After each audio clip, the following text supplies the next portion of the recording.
Good morning, YouTube viewers. Thank you for joining me here on HEOL. I hope you have a blessed morning, and I'm praying for you as you go in and out in your day. Ezekiel chapter 37, verses 24 and 25. I would love for you to read that for yourself. But I'm going to start with this. The Star of David isn't the symbol, it's Jesus. And David was king for the Old Testament, not the New. It's Jesus. God speaks of new things or certain people through the old way.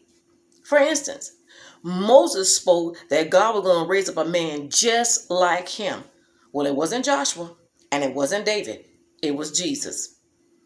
In Isaiah chapter 9, he speaks about a baby by the name of Emmanuel, meaning God with us.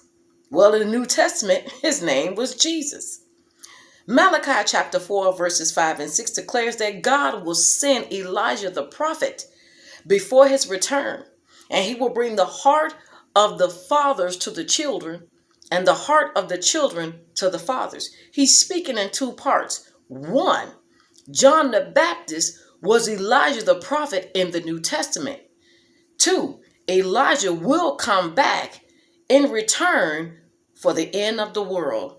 Ain't it funny how God does things? Because in the Old Testament, everybody kept waiting for this baby. Why is the baby named Emmanuel? Why is this? Why is this? Why is this? And then when you get to the new, it's not what you saw in the old.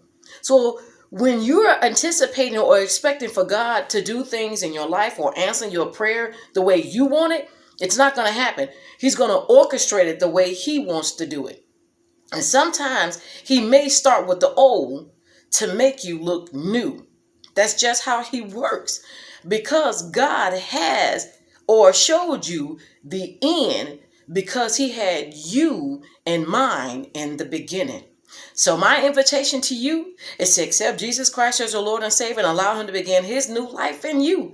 Confess his name and believe in your heart that God raised him from the dead. But if not, no one will be mad with you. I'm praying for you that later on in your life, you will accept the invitation. God bless you, and I'll see you next time.